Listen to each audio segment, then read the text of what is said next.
Chapter 19 of Beren and Luthien. Among the tales of sorrow and of ruin that come down to us from the darkness of those days there are yet some in which amid weeping there is joy, and under the shadow of death lightened hours. And of these histories most fair still in the ears of the elves is the tale of Beren and Luthien. Of their lives was made Lay of Leithien, released from bandage, which is the longest save one of the songs concerning the world of old, but here the tale is told in fewer words and without song. It has been told that Barahir would not forsake Dorthanon, and there Morgoth pursued him to the death, until at last there remained to him only 12 companions. Now the forests of Dorthanon rose southwards into mountainous moors, and in the east of those highlands there lay a lake, Tarnay-Luin, with wild heaths about it, and all that land was pathless and untamed, for even in the days of the long peace none had dwelt there. But the waters of Tarnay-Luin were held in reverence, for they were clear and blue by day, and by night were a mirror for the stars, and it was said that Melian herself had hallowed that water in days of old. Thither Barahir and his outlaws withdrew, and there made their lair, and Morgoth could not discover it. But the rumour of the deeds of Barahir and his companions went far and wide, and Morgoth commanded Sauron to find them and destroy them. Now among the companions of Barahir was Gorlim son of Angrim. His wife was named Eilionel, and their love was great, ere evil befell. But Gorlim returning from the war upon the marches found his house plundered and forsaken, and his wife gone, whether slain or taken he knew not. Then he fled to Barahir, and of his companions he was the most fierce and desperate, but doubted not his heart, thinking that perhaps Eilionel was not dead. At times he would depart alone and secretly, and visit his house that still stood amid the fields and woods he had once possessed, and this became known to the servants of Morgoth. On a time of autumn he came in the dusk of evening, and drawing near he saw as he thought a light at the window, and coming warily he looked within. There he saw Eilionel, and her face was worn with grief and hunger, and it seemed to him that he heard her voice lamenting that he had forsaken her. But even as he cried aloud the light was blown out in the wind, wolves howled, and on his shoulders he felt suddenly the heavy hands of Sauron's hunters. Thus Gorlim was ensnared, and taking him to their camp they tormented him, seeking to learn the hidings of Barahir and all his ways. But nothing would Gorlim tell. Then they promised him that he should be released and restored to Eilionel, if he would yield, and being at last worn with pain, and yearning for his wife, he faltered. Then straightway they brought him into the dreadful presence of Sauron, and Sauron said, I hear now that thou wouldst barter with me. What is thy price? And Gorlim answered that he should find Eilionel again, and with her be set free, for he thought that Eilionel also had been made captive. Then Sauron smiled, saying, That is a small price for so great a treachery. So shall it surely be. Say on. Now Gorlim would have drawn back, but daunted by the eyes of Sauron he told at last all that he would know. Then Sauron laughed, and he mocked Gorlim, and revealed to him that he had seen only a phantom devised by wizardry to entrap him, for Eilionel was dead. Nonetheless I will grant thy prayer, said Sauron, and thou shalt go to Eilionel, and be set free of my service. Then he put him cruelly to death. In this way the hiding of Barahir was revealed, and Morgoth drew his net about it, and the orcs coming in the still hours before dawn surprised the men of Dorthanon and slew them all, save one. For Beren son of Barahir had been sent by his father on a perilous errand to spy upon the ways of the enemy, and he was far afield when the lair was taken. But as he slept benighted in the forest he dreamed that carrion birds sat thick as leaves upon bare trees beside a mere, and blood dripped from their beaks. Then Beren was aware in his dream of a form that came to him across the water, and it was a wraith of Gorlim, and it spoke to him declaring his treachery and death, and bade him make haste to warn his father. Then Beren awoke, and sped through the night, and came back to the lair of the outlaws on the second morning. But as he drew near the carrion birds rose from the ground and sat in the alder trees beside Tarnay-Luin, and croaked in mockery. There Beren buried his father's bones, and raised a cairn of boulders above him, and swore upon an oath of vengeance. First therefore he pursued the orcs that had slain his father and his kinsmen, and he found their camp by night at intervals well above the fen of Seirich, and because of his woodcraft he came near to their fire unseen. There their captain made boast of his deeds, and he held up the hand of Barahir that he had cut off as a token for Sauron that their mission was fulfilled, and the ring of Felagund was on that hand. Then Beren sprang from behind a rock, and slew the captain, and taking the hand and the ring he escaped, being defended by fate, for the orcs were dismayed, and their arrows wild. Thereafter for 4 years more Beren wandered still upon Dorthanon, a solitary outlaw, but he became the friend of birds and beasts, and they aided him, and did not betray him, and from that time forth he ate no flesh nor slew any living thing that was not in the service of Morgoth. He did not fear death, but only captivity, and being bold and desperate he escaped both death and bonds, and the deeds of lonely daring that he achieved were noised abroad throughout Beleriand, and the tale of them came even into Doriath. At length Morgoth set a price upon his head no less than the price upon the head of Fingon, High King of the Noldor, but the orcs fled rather at the rumor of his approach than sought him out. Therefore an army was sent against him under the command of Sauron, and Sauron brought werewolves, fell beasts inhabited by dreadful spirits that he had imprisoned in their bodies. All that land was now become filled with evil, and all clean things were departing from it, and Beren was pressed so hard that at last he was forced to flee from Dorthanon.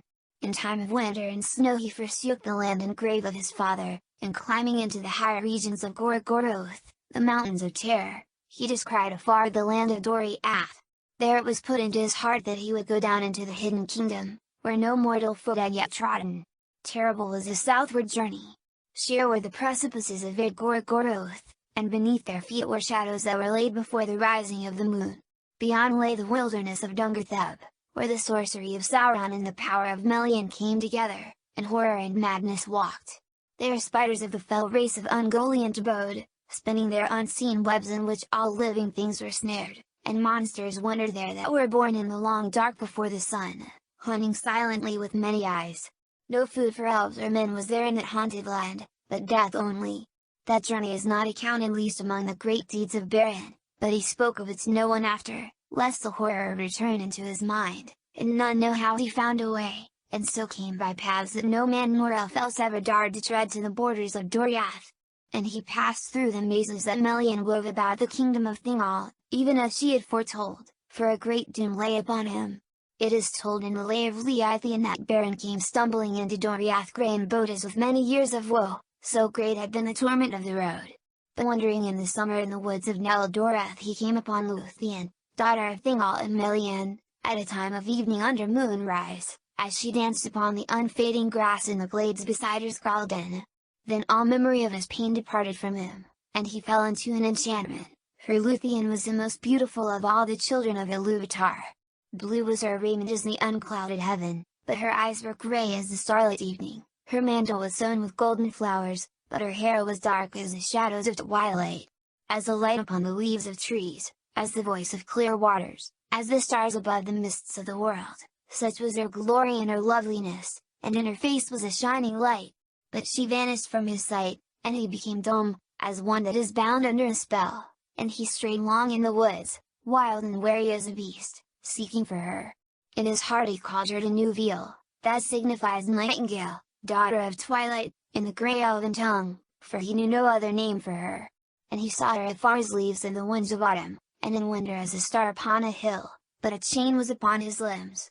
There came a time near dawn on the eve of spring, and Luthien danced upon the green hill, and suddenly she began to sing.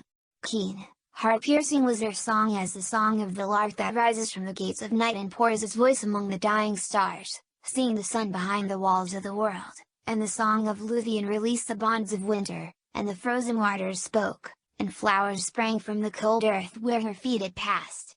Then the spell of silence fell from Beren, and he called to her, crying to Nuviel, and the woods echoed the name. Then she halted in wonder, and fled no more, and Beren came to her. But as she looked on him, doom fell upon her, and she loved him, yet she slipped from his arms and vanished from his sight even as the day was breaking. Then Beren lay upon the ground in a swoon, as one slain at once by bliss and grief, and he fell into a sleep as it were into an abyss of shadow, and waking he was cold as stone, and his heart barren and forsaken, and wondering in mind he groped as one that is stricken with sudden blindness, and seeks with hands to grasp the vanished light. Thus he began the payment of anguish for the fate that was laid on him, and in his fate Luthien was caught, and being immortal she shared in his mortality, and being free received his chain, and her anguish was greater than any other of the Eldorley has known. Beyond his hope she returned to him where he sat in darkness, and long ago in the hidden kingdom she laid her hand in his. Thereafter often she came to him, and they went in secret through the woods together from spring to summer, and no others of the children of Iluvatar have had joy so great, though the time was brief. But Darin the minstrel also loved Luthien, and he espied her meetings with Beren, and betrayed him to Thingol. Then the king was filled with anger, for Luthien he loved above all things, setting her above all the princes of the elves, whereas mortal men he did not even take into his service.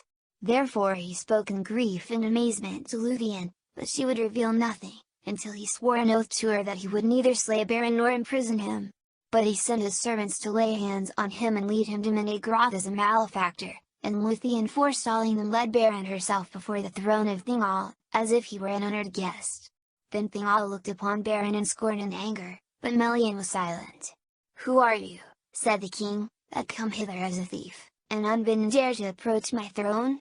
But Beren, being filled with dread, for the splendor of Menegroth and the majesty of Thingol were very great, answered nothing. Therefore Luthien spoke, and said, "He is Beren son of Berahir, lord of men, mighty foe of Morgoth, the tale of his deeds has become a song even among the elves." "Let Beren speak," said Thingol. "What would you hear, unhappy mortal, and for what cause have you left your own land to enter this, which is forbidden to such as you? Can you show reason why my power should not be laid on you in heavy punishment for your insolence and folly?" Then Beren looking up beheld the eyes of Luthien, and his glance went also to the face of Melian, and it seemed to him that words were put into his mouth. Fear left him, and the pride of the eldest house of men returned to him, and he said, "My fate, O king, led me hither, through perils such as few even of the elves would dare.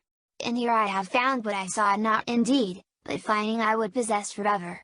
For it is above all gold and silver, and beyond all jewels.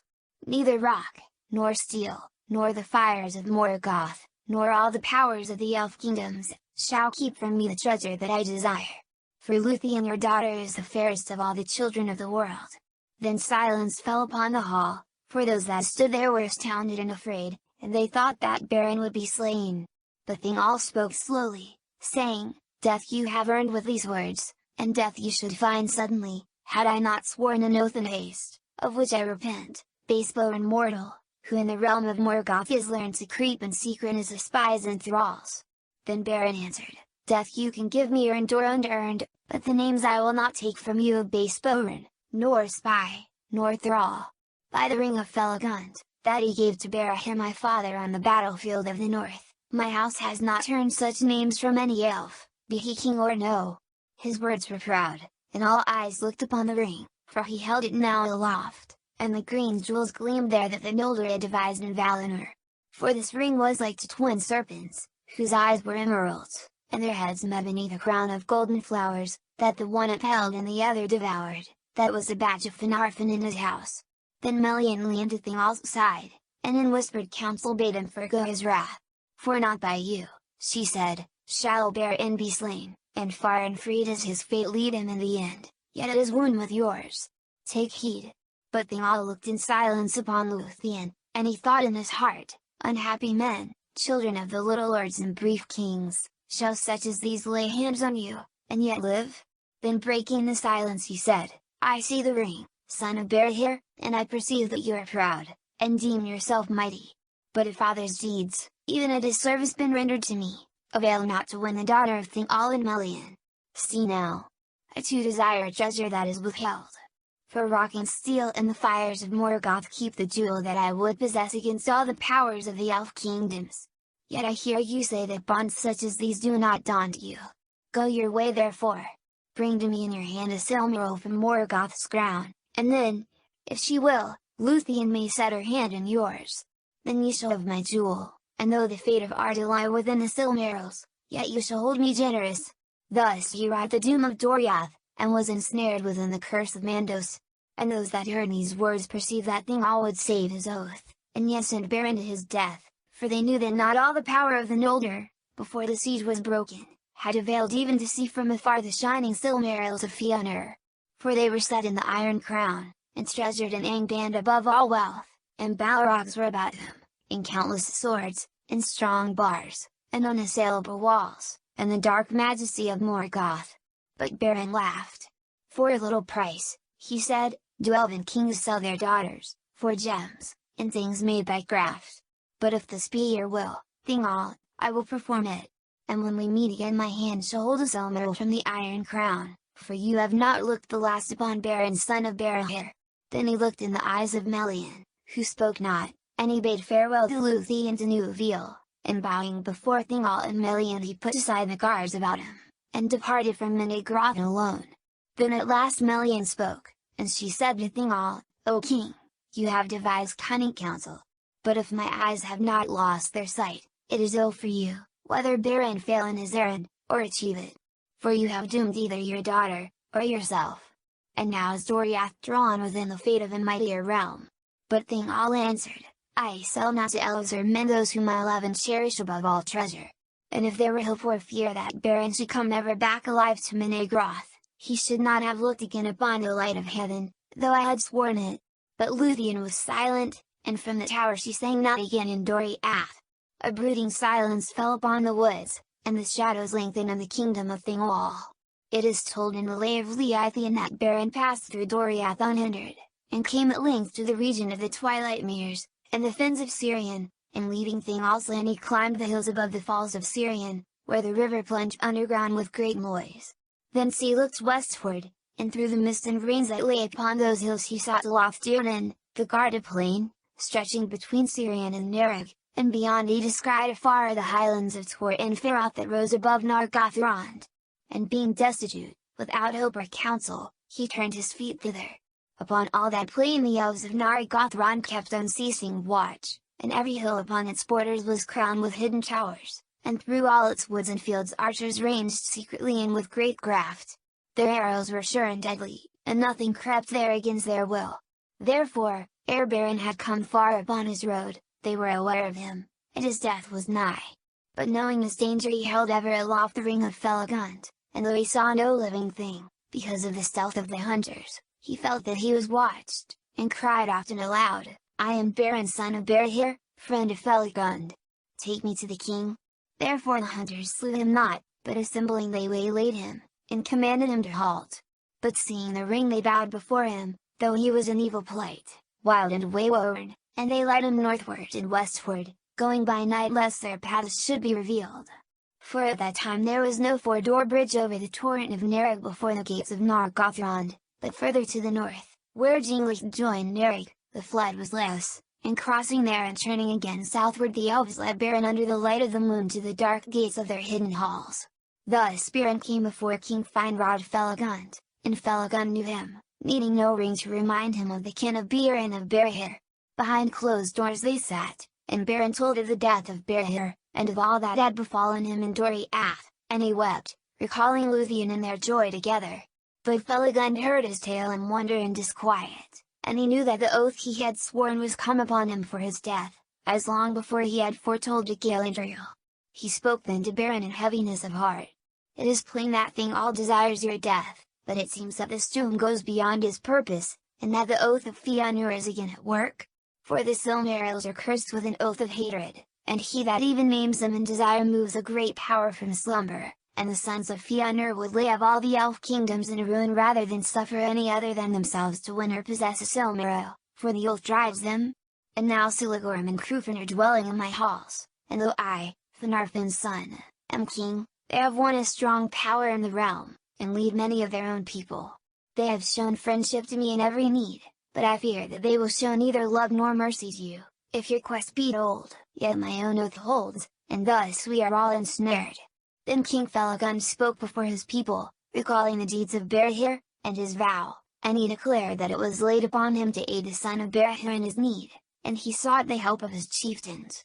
Then Siligorm arose in the throng, and drawing his sword he cried, "Be he friend or foe, whether demon of Morgoth, or elf, or child of men, or any other living thing in Arda, neither law, nor love, nor a league of hell, nor might of the Valar, nor any power of wizardry, shall defend him from the pursuing hate of Fëanor's sons, if he take or find a Silmaril and keep it. For the Silmarils we alone claim, until the world ends." Many other words he spoke, as potent as were long before in Tyrion the words of his father that first inflamed the Noldor to rebellion. And after Siligorm Crufin spoke, more softly but with no less power, conjuring in the minds of the elves a vision of war and the ruin of Nargothrond. So great a fear did he set in their hearts that never after until the time of Thorin would any elf of that realm go into open battle, but with stealth and ambush, with wizardry and venomed dart, they pursued all strangers, forgetting the bonds of kinship. Thus they fell from the valor and freedom of the elves of old, and their land was darkened. And now they murmur that Finarfin's son was not just of Vala to command them, and they turned their faces from him. But the curse of Mandus came upon the brothers, and dark thoughts arose in their hearts, thinking to send forth Felagund alone to his death, and to usurp, it might be, the throne of Nargothrond, for they were of the eldest line of the princes of the Noldor. And Felagund, seeing that he was forsaken, took from his head the silver crown of Nargothrond and cast it at his feet, saying, "Your oaths of faith to me you may break, but I must hold my bond. Yet if there be any on whom the shadow of our curse has not yet fallen, I should find at least a few to follow me, and should not go hence as a beggar that is thrust from the gates." There were 10 that stood by them, and the chief of them, who was named Edriel, stooping lifted the crown and asked that it be given to his steward until Felagund's return. "For you remain my king, and theirs," he said, "whatever betide." Then Felagund gave the crown of Nargothrond to Orodreth his brother to govern in his stead, and Celegorum and Crufin said nothing, but they smiled and went from the halls. On an evening of autumn Felagund and Beren set out from Nargothrond with their 10 companions, and they journeyed beside Narek to their source in the falls of Ivern. Beneath the shadowy mountains they came upon a company of orcs, and slew them all in their camp by night, and they took their gear and their weapons. By the arts of Felagund their own forms and faces were changed into the likeness of orcs, and thus disguised they came far upon their northward road, and ventured into the western pass, between our red weathering and the highlands of Tornufuin. But Sauron in his tower was ware of them, and doubt took him, for they went in haste, and stayed not to report their deeds, as was commanded to all the servants of Morgoth that passed that way. Therefore he sent to waylay them, and bring them before him. Thus befell the contest of Sauron and Felagund, which is renowned.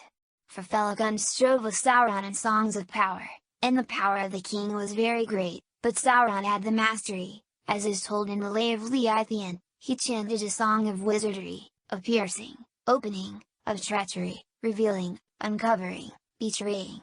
Then sudden Felagund their swaying sang in answer a song of staying, resisting, battling against power, of secrets kept, strength like a tower, and trust unbroken, freedom, escape, of changing and of shifting shape, of snares eluded, broken traps, the prison opening, the chain that snaps. Backwards and forwards swayed their song, reeling and foundering, as ever more strong the chanting swelled. Felagund fought, and all the magic and might he brought of Alvinus into his words. Softly in the gloom they heard the birds singing far in Nargothrond, the sighing of the sea beyond the western world, on sand of pearls and Elvenland. Then the gloom gathered, darkness growing in Valinor, the red blood flowing beside the sea, where the Noldor slew the foam riders, and stealing drew their white ships with their white sails from lamplit havens. The wind wails, the wolf howls, the ravens flee, the ice mutters in the mouths of the sea, the captives sad in Angband mourn. Thunder rumbles, the fires burn, and Finrod fell before the throne. Then Sauron stripped from them their disguise, and they stood before him naked and afraid. But though their kinds were revealed, Sauron could not discover their names or their purposes. He cast them therefore into a deep pit, dark and silent, and threatened to slay them cruelly, unless one would betray the truth to him. From time to time they saw 2 eyes kindled in the dark, and a werewolf devoured one of the companions, but none betrayed their lord. In the time when Sauron cast Beren into the pit a weight of horror came upon Luthien's heart, and going to Melian for counsel she learned that Beren lay in the dungeons of Tal Ngwarhoth without hope of rescue. Then Luthien, perceiving that no help would come from any other on earth, resolved to fly from Doriath and come herself to him, but she sought the aid of Darin, and he betrayed her purpose to the king. Then Thingol was filled with fear and wonder, and because he would not deprive Luthien of the lights of heaven, lest she fail and fade, and yet would restrain her, he caused a house to be built from which she should not escape. Not far from the gates of Menegroth stood the greatest of all the trees in the forest of Neldoreth, and that was a beech forest in the northern half of the kingdom. This mighty beech was named Hierolorn, and it had 3 trunks, equal in girth, smooth in rind, and exceeding tall. No branches grew from them for a great height above the ground. Far aloft between the shafts of Hierolorn a wooden house was built, and there Luthien was mated well, and the ladders were taken away and guarded, save only when the servants of Thingol brought her such things as she needed. It is told in the Lay of Leithian how she escaped from the house in Eorlord, for she put forth her arts of enchantment, and caused her hair to grow to great length, and of it she wove a dark robe that wrapped her beauty like a shadow, and it was laden with a spell of sleep. Of the strands that remained she twined a rope, and she let it down from her window, and as the end swayed above the guards that sat beneath the tree they fell into a deep slumber. Then Luthien climbed from her prison, enshrouded in her shadowy cloak she escaped from all eyes, and vanished out of Doriath. It chanced that Siligorm and Crufin went on a hunt through the guarded plain, and this they did because Sauron, being filled with suspicion, sent forth many wolves into the elf lands. Therefore they took their hounds and rode forth, and they thought that ere they returned they might also hear tidings concerning King Feligund. Now the chief of the wolfhounds that followed Siligorm was named Huan. He was not born in Middle-earth, but came from the Blessed Realm, for Orome had given him to Siligorm long ago in Valinor, and there he had followed the horn of his master, before evil came. Huan followed Siligorm into exile, and was faithful, and thus he too came under the doom of woe set upon the Noldor, and it was decreed that he should meet death, but not until he encountered the mightiest wolf that would ever walk the world. When it was that found Luthien flying like a shadow surprised by the daylight under the trees, when Siligorm and Crufin rested a while near to the western eaves of Doriath, for nothing could escape the sight instant of Huan, nor could any enchantment stay him, and he slept not, neither by night nor day. He brought her to Siligorm, and Luthien, learning that he was a prince of the Noldor and a foe of Morgoth, was glad, and she declared herself, casting aside her cloak. So great was her sudden beauty revealed beneath the sun that Siligorm became enamored of her, but he spoke her fair, and promised that she would find help in her need, if she returned with him now to Nargothrond. By no sign did he reveal that he knew already of Beren and the quest, of which she told, nor that it was a matter which touched him near. Thus they broke off the hunt and returned to Nargothrond, and Luthien was betrayed, for they held her fast, and took away her cloak, and she was not permitted to pass the gates or to speak with any save the brothers, Siligorm and Crufin. For now, believing that Beren and Feligund were prisoners beyond hope of aid, they purposed to let the king perish, and to keep Luthien, and force Thingol to give her hand to Siligorm. Thus they would advance their power, and become the mightiest of the princes of the Noldor. And they did not purpose to seek the Silmarils by craft or war, or to suffer any others to do so, until they had all the might of the elf kingdoms under their hands. Orodreth had no power to withstand them, for they swayed the hearts of the people of Nargothrond, and Siligorm sent messengers to Thingol urging his suit. But Huan the Hound was true of heart, and the love of Luthien had fallen upon him in the first hour of their meeting, and he grieved at her captivity. Therefore he came often to her chamber, and at night he lay before her door, for he felt that evil had come to Nargothrond. Luthien spoke often to Huan in her loneliness, telling of Beren, who was the friend of all birds and beasts that did not serve Morgoth, and Huan understood all that was said. For he comprehended the speech of all things with voice, but it was permitted to him thrice only ere his death to speak with words. Now Huan devised a plan for the aid of Luthien, and coming at a time of night he brought her cloak, and for the first time he spoke, giving her counsel. Then he led her by secret ways out of Nargothrond, and they fled north together. And he humbled his pride and suffered her to ride upon him in the fashion of a steed, even as the orcs did at times upon great wolves. Thus they made great speed, for Huan was swift and tireless. In the pits of Sauron Beren and Feligund lay, and all their companions were now dead, but Sauron purposed to keep Feligund to the last, for he perceived that he was an Odo of great might and wisdom, and he deemed that in him lay the secret of their errand. But when the wolf came for Beren, Feligund put forth all his power, and burst his bonds, and he wrestled with the werewolf, and slew it with his hands and teeth, yet he himself was wounded to the death. Then he spoke to Beren, saying, I go now to my long rest in the timeless halls beyond the seas and the mountains of Aman. It will be long ere I am seen among the Noldor again, and it may be that we shall not meet a second time in death or life, for the fates of our kindreds are apart. Farewell. He died then in the dark, in Tolangwarhoth, whose great tower he himself had built. Thus King Finrod Feligund, fairest and most beloved of the house of Finwë, redeemed his oath, but Beren mourned beside him in despair. In that hour Luthien came, and standing upon the bridge that led to Sauron's house she sang a song that no walls of stone could enter. Beren heard, and he thought that he dreamed, for the stars shone above him, and in the trees nightingales were singing. And in answer he sang a song of challenge that he had made in praise of the 7 stars, the sickle of the Valar that Varda hung above the north as a sign for the fall of Morgoth. Then all strength left him and he fell down into darkness. But Luthien heard his answering voice, and she sang in a song of greater power. The willows howled, and the isle trembled. Sauron stood in the high tower, wrapped in his black thought, but he smiled hearing her voice, for he knew that it was the daughter of Melian. The fame of the beauty of Luthien and the wonder of her song had long gone forth from Doriath, and he thought to make her captive and hand her over to the power of Morgoth, for his reward would be great. Therefore he sent a wolf to the bridge. But Huan slew it silently. Still Sauron sent others one by one, and one by one Huan took them by the throat and slew them. Then Sauron sent Draugluin, a dread beast, old and evil, lord and sire of the werewolves of Angband. His might was great, and the battle of Huan and Draugluin was long and fierce. Yet at length Draugluin escaped, and fleeing back into the tower he died before Sauron's feet, and as he died he told his master, "Huan is there." Now Sauron knew well, as did all in that land, the fate that was decreed for the Hound of Valinor, and it came into his thought that he himself would accomplish it. Therefore he took upon himself the form of a werewolf, and made himself the mightiest that had yet walked the world, and he came forth to win the passage of the bridge. So great was the horror of his approach that Huan leapt aside. Then Sauron sprang upon Luthien, and she swooned before the menace of the fell spirit in his eyes and the foul vapor of his breath.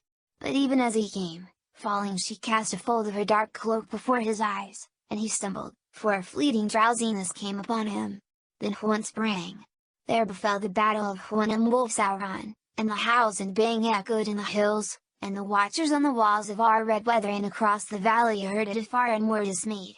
But no wizardry nor spell, neither fang nor venom, nor devil's art nor beast's strength, could overthrow Huan of Valinor, and he took his foe by the throat and pinned him down. Then Sauron shifted shape, from wolf to serpent, and from monster to his own accustomed form, but he could not elude the grip of Huan without forsaking his body utterly. Ere his foul spirit left its dark house, Luthien came to him, and said that he should be stripped of his raiment of flesh, and his ghost be sent quaking back to Morgoth, and she said, "There everlastingly thy naked self shall endure the torment of his scorn, pierced by his eyes, unless thou yield to me the mastery of thy tower." Then Sauron yielded himself, and Luthien took the mastery of the island all that was there, and Huan released him. And immediately he took the form of a vampire, great as a dark cloud across the moon, and he fled, dripping blood from his throat upon the trees, and came to Tor Nufuin, and dwelt there, filling it with horror. Then Luthien stood upon the bridge, and declared her power, and the spell was loosed that bound stone to stone, and the gates were thrown down, and the walls opened, and the pits laid bare, and many thralls and captives came forth in wonder and dismay, shielding their eyes against the pale moonlight, for they had lain long in the darkness of Sauron. But Beren came not. Therefore Huan and Luthien sought him in the isle, and Luthien found him mourning by Felagund. So deep was his anguish that he lay still, and did not hear her feet. Then thinking him already dead she put her arms about him and fell into a dark forgetfulness. But Beren coming back to the light out of the pits of despair lifted her up, and they looked again upon one another, and the day rising over the dark hills shone upon them. They buried the body of Felagund upon the hilltop of his own isle, and it was clean again, and the green grave of Finrod Finarfin's son, fairest of all the princes of the elves, remained inviolate, until the land was changed and broken, and foundered under destroying seas. But Finrod walks with Finarfin his father beneath the trees in Eldama. Now Beren and Luthien to Nuviel went free again and together walked through the woods renewing for a time their joy, and though winter came it hurt them not, for flowers lingered where Luthien went, and the birds sang beneath the snow-clad hills. But Huan being faithful went back to Silagorm his master, yet their love was less than before. There was tumult in Nargothrond, for thither now returned many elves that had been prisoners in the isle of Sauron, and a clamour arose that no words of Silagorm could still. They lamented bitterly the fall of Felagund their king, saying that a maiden had dared that which the sons of Fëanor had not dared to do, but many perceived that it was treachery rather than fear that had guided Silagorm and Crufin. Therefore the hearts of the people of Nargothrond were released from their dominion, and turned again to the house of Finarfin, and they obeyed Orodreth. But he would not suffer them to slay the brothers, as some desired, for the spilling of kindred blood by kin would bind the curse of Mandus more closely upon them all. Yet neither bread nor rest would he grant to Siligorm and Crufin within his realm, and he swore that there should be little love between Nargothrond and the sons of Fëanor thereafter. "Let it be so," said Siligorm, and there was a light of menace in his eyes, but Crufin smiled. Then they took horse and rode away like fire, to find if they might their kindred in the east. But none would go with them, not even those that were of their own people, for all perceived that the curse lay heavily upon the brothers, and that evil followed him. In that time Celebrimbor the son of Crufin repudiated the deeds of his father, and remained in Nargothrond, yet Huan followed still the horse of Siligorm his master. Northward they rode, for they intended in their haste to pass through Damar, and along the north marches of Doriath, seeking the swiftest road to Himring, where Mados their brother dwelt, and so they might hope with speed to traverse it, since it lay close to Doriath's borders, shunning Nandungarteb and the distant menace of the Mountains of Terror. Now it is told that Beren and Luthien came in their wandering into the forest of Brethil, and drew near at last to the borders of Doriath. Then Beren took thought of his vow, and against his heart he resolved, when Luthien was come again within the safety of her own land, to set forth once more. But she was not willing to be parted from him again, saying, "You must choose, Beren, between these two, to relinquish the quest and your oath and seek a life of wandering upon the face of the earth, or to hold to your word and challenge the power of darkness upon its throne. But on either road I shall go with you, and our doom shall be alike." Even as they spoke together of these things, walking without heed of aught else, Siligorm and Crufin rode up, hastening through the forest, and the brothers espied them and knew them from afar. Then Siligorm turned his horse, and spurred it upon Beren, purposing to ride him down, but Crufin swerving stooped and lifted Luthien to his saddle, for he was a strong and cunning horseman. Then Beren sprang from before Siligorm full upon the speeding horse of Crufin that had passed him, and the leap of Beren is renowned among men and elves. He took Crufin by the throat from behind, and hurled him backward, and they fell to the ground together. The horse reared and fell, but Luthien was flung aside, and lay upon the grass. Then Beren throttled Crufin, but death was near him, for Siligorm rode upon him with a spear. In that hour Huan forsook the service of Siligorm, and sprang upon him, so that his horse swerved aside, and would not approach Beren because of the terror of the great hound. Siligorm cursed both hound and horse, but Huan was unmoved. Then Luthien rising forbade the slaying of Crufin, but Beren despoiled him of his gear and weapons, and took his knife, Angrist. That knife was made by Teltra of Nogrod, and hung sheathless by his side, iron it would cleave as if it were green wood. Then Beren lifting Crufin flung him from him, and bade him walk now back to his noble kinsfolk, who might teach him to turn his valor to worthier use. "Your horse," he said, "I keep for the service of Luthien, and it may be accounted happy to be free of such a master." Then Crufin cursed Beren under cloud and sky. "Go hence," he said, "unto a swift and bitter death." Siligorm took him beside him on his horse, and the brothers made an as if to ride away, and Beren turned away and took no heed of their words. But Crufin, being filled with shame and malice, took the bow of Siligorm and shot back as they went, and the arrow was aimed at Luthien. Huan leaping caught it in his mouth, but Crufin shot again, and Beren sprang before Luthien, and the dart smote him in the breast. It is told that Huan pursued the sons of Fëanor, and they fled in fear, and returning he brought to Luthien a herb out of the forest. With that leaf she staunched Beren's wound, and by her arts and by her love she healed him, and thus at last they returned to Doriath. There Beren, being torn between his oath and his love, and knowing Luthien to be now safe, arose one morning before the sun, and committed her to the care of Huan. Then in great anguish he departed while she yet slept upon the grass. He rode northward again with all speed to the pass of Sirion, and coming to the skirts of Tornufuin he looked out across a waste of Infoglyth and saw afar the peaks of Thingerdrim. There he dismissed the horse of Crufin, and bade it leave now dread and servitude and run free upon the green grass in the lands of Sirion. Then being now alone and upon the threshold of the final peril he made the song of parting, in praise of Luthien and the lights of heaven, for he believed that he must now say farewell to both love and light. Of that song these words were part: "Farewell sweet earth and northern sky, forever blessed, since here did lie and here with loosened limbs did run beneath the moon, beneath the sun, Luthien to new veal more fair than mortal tongue can tell.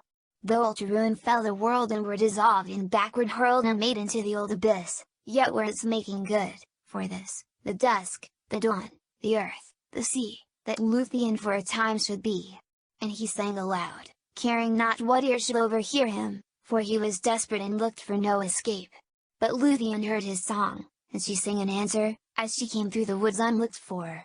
For Huan, consenting once more to be her steed, had borne her swiftly hard upon Baron's trail. Long he had pondered in his heart what counsel he could devise for the lightening of the peril of these two whom he loved. He turned his eye therefore at Sauron's isle, as they ran northward again, and he took thence the ghastly wolf Hame of Draugluin, and the bad fell of Thuringwethel. She was a messenger of Sauron, and was wont to fly in vampire's form to Angband, and her great fingerlings were barbed at each joint and with an iron claw. Clad in these dreadful garments Huan and Luthien ran through Tornufuin, and all things fled before them.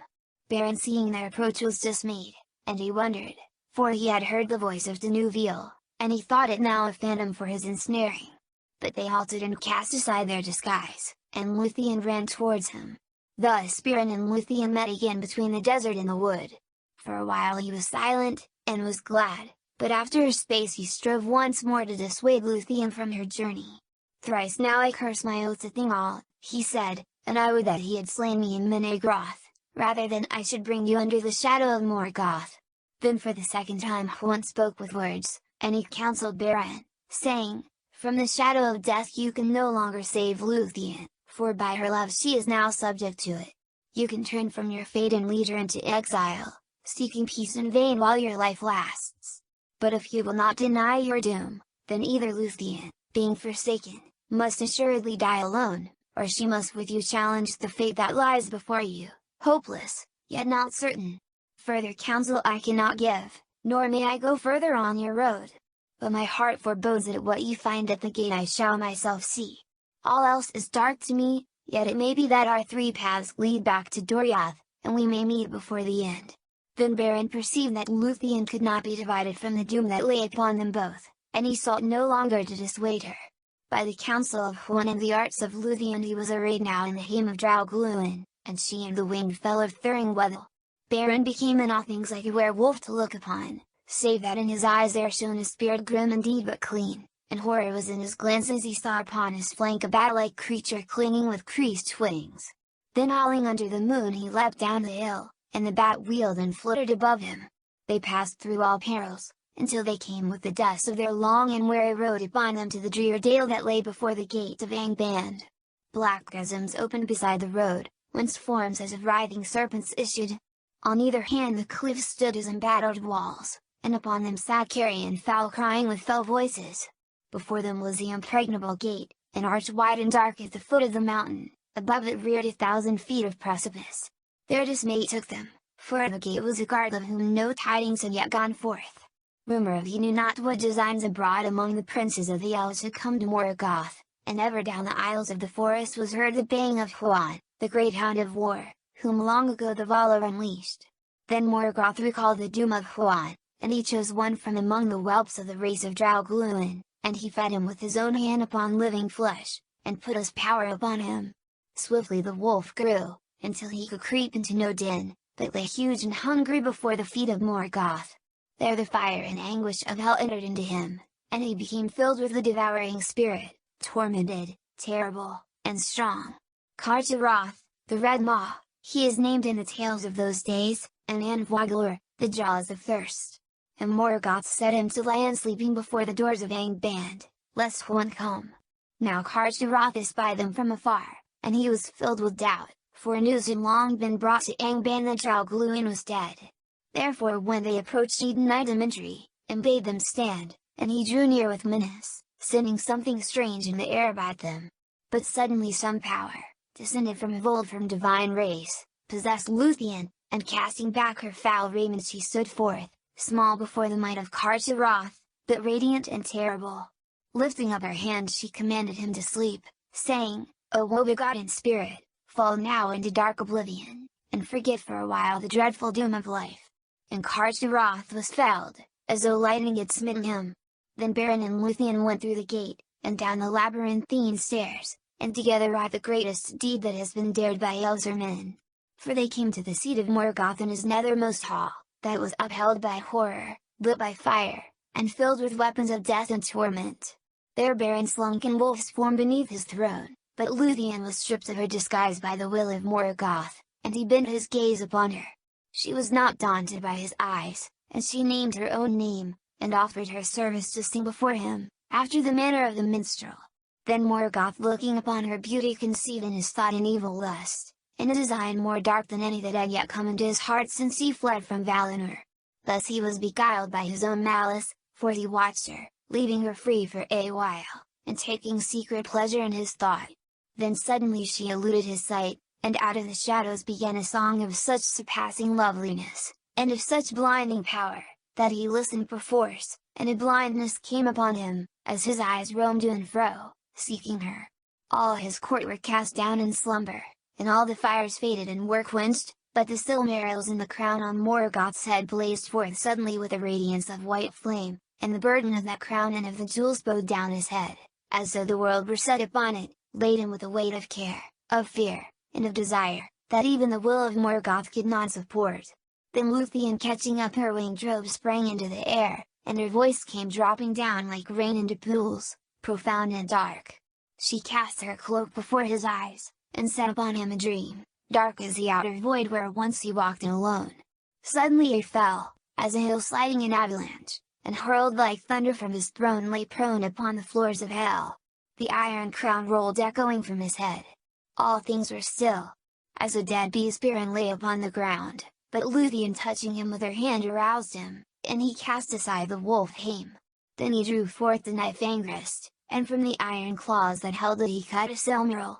As he closed it in his hand, the radiance welled through his living flesh, and his hand became as a shining lamp, but the jewel suffered his touch and hurt him not. It came then into Beren's mind that he would go beyond his vow, and bear out of Angband all three of the jewels of Fëanor, but such was not the doom of the Silmarils. The knife Angrist snapped, and a shard of the blade flying smote the cheek of Morgoth. He groaned and stirred, and all the host of Angband moved in sleep. Then terror fell upon Beren and Luthien, and they fled, heedless and without disguise, desiring only to see the light once more. They were neither hindered nor pursued, but the gate was held against their going out, for Cristopher had arisen from sleep, and stood now in wrath upon the threshold of Angband. Before they were aware of him, he saw them, and sprang upon them as they ran. Luthien was spent, and she had not time nor strength to quell the wolf. But Beren strode forth before her, and in his right hand he held aloft the Silmaril. Cristopher halted, and for a moment was afraid. "Get you gone, and fly!" cried Beren, "for here is a fire that shall consume you, and all evil things." And he thrust the Silmaril before the eyes of the wolf. But Cristopher looked upon the holy jewel and was not daunted, and the devouring spirit within him awoke to sudden fire, and gaping he took suddenly the hand within his jaws, and he bit it off at the wrist. Then swiftly all his inwards were filled with a flame of anguish, and the Silmaril seared his accursed flesh. Howling fled before them, and the walls of the Valley of the Gate echoed with the clamor of his torment. So terrible did he become in his madness that all the creatures of Morgoth that abode in that valley, or were upon any of the roads that led thither, fled far away, for he slew all living things that stood in his path, and burst from the north with ruin upon the world. Of all the terrors that came ever into Beleriand and Angband's fall, the madness of Cristopher was the most dreadful, for the power of the Silmaril was hidden within him.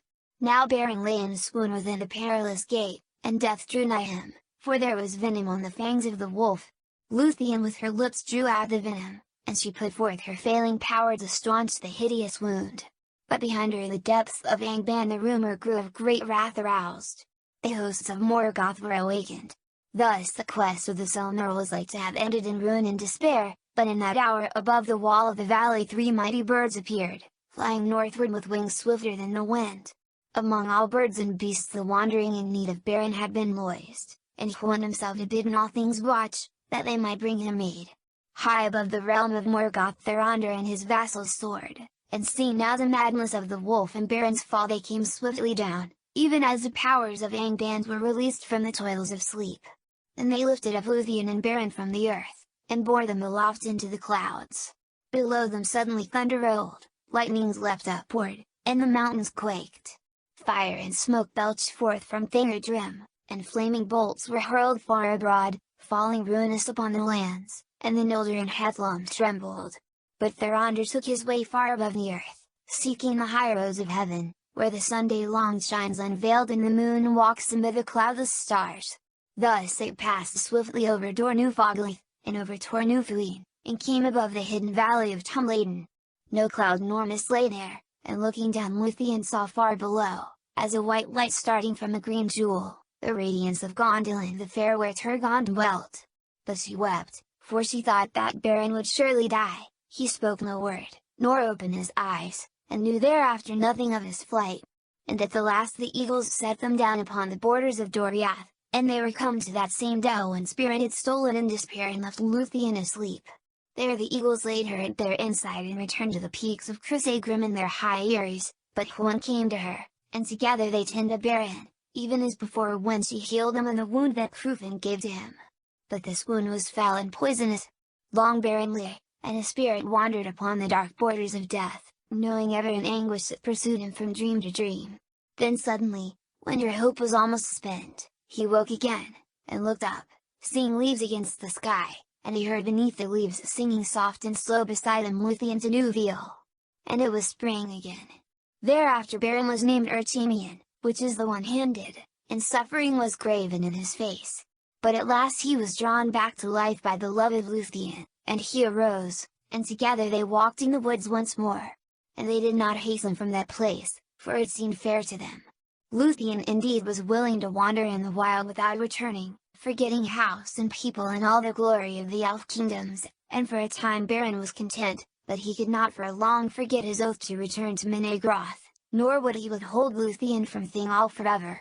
For he held by the law of men, deeming it perilous to set in awe the will of the Father, save at the last need, and it seemed also to him unfit that one so royal and fair as Luthien should live always in the woods, as the rude hunters among men, without home or honor or the fair things which are the delight of the queens of the elder lay. Therefore after a while he persuaded her, and their footsteps forsook the houseless lands, and he passed into Doriath, leading Luthien home. So their doom wilted. Upon Doriath evil days had fallen. Grief and silence had come upon all its people when Luthien was lost. Long they had sought for her in vain. And it is told that in that time Darin the minstrel of Thingol strayed from the land, and was seen no more. He it was that made music for the dance and song of Luthien, before Beren came to Doriath, and he had loved her, and said all his thought of her in his music.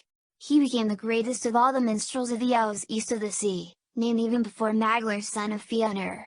But seeking for Luthien in despair he wandered upon strange paths. In passing over the mountains he came into the east of Middle-earth, where for many ages he made lament beside dark waters for Luthien, daughter of Thingol, most beautiful of all living things. In that time Thingol turned to Melian, but now she withheld her counsel from him, saying that the doom that he had devised must work to its appointed end, and that he must wait now upon time. But Thingol learned that Luthien had journeyed far from Doriath, for messages came secretly from Siligorm, as has been told, saying that Feligund was dead, and Beren was dead, but Luthien was in Nargothrond, and that Siligorm would wed her. Then Thingol was wrathful, and he sent forth spies, thinking to make war upon Nargothrond, and thus he learned that Luthien was again fled, and that Siligorm and Crufin were driven from Nargothrond. Then his counsel was in doubt, for he had not the strength to assail the 7 sons of Fionor, but he sent messengers to Himring to summon their aid in seeking for Luthien, since Siligorm had not sent her to the house of her father, nor had he kept her safely. But in the north of his realm his messengers met with a peril sudden and unlooked for, the onslaught of Karcharoth, the wolf of Angband. In his madness he had run ravening from the north, and passing at length over Tornufuin upon its eastern side he came down from the sources of his Gul'dan like a destroying fire. Nothing hindered him, and the might of Melian upon the borders of the land stayed him not, for fate drove him, and the power of the Silmaril that he bore to his torment. Thus he burst into the inviolate woods of Doriath, and all fled away in fear. Alone of the messengers Mablung, chief captain of the king, escaped, and he brought the dread tidings to Thingol. Even in that dark hour Beren and Luthien returned, hastening from the west, and the news of their coming went before them like a sound of music borne by the wind into dark houses where men sit sorrowful. They came at last to the gates of Menegroth, and a great host followed them. Then Beren led Luthien before the throne of Thingol her father, and he looked in wonder upon Beren, whom he had thought dead, but he loved him not, because of the woes that he had brought upon Doriath. But Beren knelt before him, and said, I return according to my word. I am come now to claim my own. And Thingol answered, What of your quest, and of your vow? But Beren said, It is fulfilled. Even now is Silmarils in my hand. Then Thingol said, Show it to me. And Beren put forth his left hand, slowly opening his fingers, but it was empty. Then he held up his right arm, and from that hour he named himself Camlost, the empty-handed. Then Thingol's mood was softened, and Beren sat before his throne upon the left, and Luthien upon the right, and they told all the tale of the quest, while all there listened and were filled with amazement. And it seemed to Thingol that this man was unlike all other mortal men, and among the great in Arda, and the love of Luthien a thing new and strange, and he perceived that their doom might not be withstood by any power of the world. Therefore at the last he yielded his will, and Beren took the hand of Luthien before the throne of their father. But now his shadow fell upon the joy of Doriath at the return of Luthien the Fair, for learning of the cause of the madness of Kar'Sharoth the people grew the more afraid, perceiving that his danger was fraught with dreadful power because of the holy jewel, and hardly might be overthrown. And Beren, hearing of the onslaught of the wolf, understood that the quest was not yet fulfilled. Therefore, since daily Kar'Sharoth drew nearer to Menegroth, they prepared the hunting of the wolf, of all pursuits of beasts whereof tales tell the most perilous. To that chase went Huan the Hound of Valinor, and Mablung of the Heavy Hand, and Beleg Strongbow, and Beren Ertemian, and Thingol king of Doriath. They rode forth in the morning and passed over the river Isgalden, but Luthien remained behind at the gates of Menegroth. A dark shadow fell upon her and it seemed to her that the sun had sickened and turned black. The hunters turned east and north, and following the course of the river they came at last upon Kar'Sharoth the wolf in a dark valley, down the northern side whereof Isgalden fell in a torrent over steep falls. At the foot of the falls Kar'Sharoth drank to ease his consuming thirst, and he howled, and thus they were aware of him. But he, espying their approach, rushed not suddenly to attack them. It may be that the devil's cunning of his heart awoke, being for a moment eased of his pain by the sweet waters of Isgalden, and even as they rode towards him he slunk aside into a deep brake, and there lay hid. But they set a guard about all that place, and waited, and the shadows grew long in the forest. Beren stood beside Thingol, and suddenly they were aware that Huan had left their side. Then a great bang awoke in the thicket, for Huan becoming impatient and desiring to look upon this wolf had gone in alone to dislodge him. But Kar'Sharoth avoided him, and bursting from the thorns leapt suddenly upon Thingol. Swiftly Beren strode before him with a spear, but Kar'Sharoth swept him aside and felled him, biting at his breast. In that moment Huan leapt from the thicket upon the back of the wolf, and they fell together fighting bitterly, and no battle of wolf and hound has been like to it, for in the baying of Huan was heard the voice of the horns of Orome and the wrath of the Valar, but in the howls of Kar'Sharoth was the hate of Morgoth and malice crueler than teeth of steel. And the rocks were rent by their clamor and fell from on high and choked the falls of Isgalden. There they fought to the death, but Thingol gave no heed, for he knelt by Beren, seeing that he was sorely hurt. Huan in that hour slew Kar'Sharoth, but there in the woven woods of Doriath his own doom long spoken was fulfilled, and he was wounded mortally, and the venom of Morgoth entered into him. Then he came, and falling beside Beren spoke for the third time with words, and he bade Beren farewell before he died. Beren spoke not, but laid his hand upon the head of the hound, and so they parted. Mablung and Beleg came hastening to the king's aid, but when they looked upon what was done they cast aside their spears and wept. Then Mablung took a knife and ripped up the belly of the wolf, and within he was well nigh all consumed as with a fire, but the hand of Beren that held the jewel was yet incorrupt. But when Mablung reached forth to touch it, the hand was no more, and the Silmaril lay there unveiled, and the light of it filled the shadows of the forest all about them. Then quickly and in fear Mablung took it and set it in Beren's living hand, and Beren was aroused by the touch of the Silmaril, and held it aloft, and bade Thingol receive it. Now is the quest achieved, he said, and my doom full wrought, and he spoke no more. They bore back Beren Camlost son of Barahir upon a bier of branches with Huan the wolf hounded aside, and night fell ere they returned to Menegroth. At the feet of Hirulorn the great beech Luthien met them walking slow, and some bore torches beside the bier. There she set her arms about Beren, and kissed him, bidding him await her beyond the western sea, and he looked upon her eyes ere the spirit left him. But the starlight was quenched and darkness had fallen even upon Luthien to Nuviel.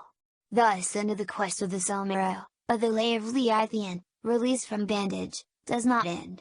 For the spirit of Beren at her bidding towered in the halls of Mandos, unwilling to leave the world, until Luthien came to say her last farewell upon the dim shores of the outer sea, whence men that die set out never to return.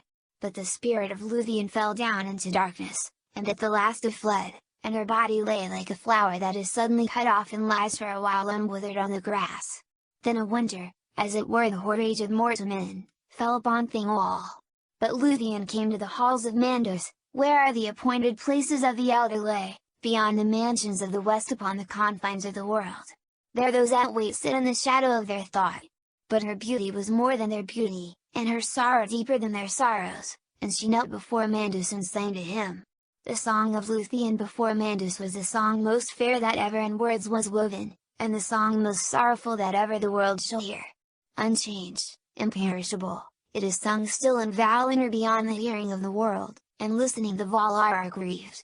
For Luthien wove two themes of words, of the sorrow of the Eldar and the grief of men, of the two kindreds that were made by Ilúvatar to dwell in Arda, the kingdom of earth amid the innumerable stars. And as she knelt before him her tears fell upon his feet like rain upon the stones, and Mandos was moved to pity, who never before was so moved, nor has been since. Therefore he summoned Beren, and even as Luthien had spoken in the hour of his death they met again beyond the western sea. But Mandos had no power to withhold the spirits of men that were dead within the confines of the world, after their time of waiting, nor could he change the fates of the children of Ilúvatar. He went therefore to Manwë, lord of the Valar, who governed the world under the hand of Ilúvatar, and Manwë sought counsel in his inmost thought, where the will of Ilúvatar was revealed. These were the choices that he gave to Luthien. Because in her labors and her sorrow, she should be released from Mandos, and go to Valinor, there to dwell until the world's end among the Valar, forgetting all griefs that her life had known. Thither Beren could not come, for it was not permitted to the Valar to withhold death from him, which is the gift of Ilúvatar to men. But the other choice was this, that she might return to Middle-earth, and take with her Beren, there to dwell again, but without certitude of life or joy. Then she would become mortal, and subject to the second death, even as he, and ere long she would leave the world forever, and her beauty become only a memory and song. This doom she chose, forsaking the blessed realm, and putting aside all claim to kinship with those that dwell there, that thus whatever grief might lie in wait, the fates of Beren and Luthien might be joined, and their paths lead together beyond the confines of the world. So it was that alone of the elder lay she has died indeed, and left the world long ago. Yet in her choice the two kindreds have been joined, and she is the forerunner of many in whom the Eldar see yet, though all the world is changed, the likeness of Luthien the beloved, whom they have lost.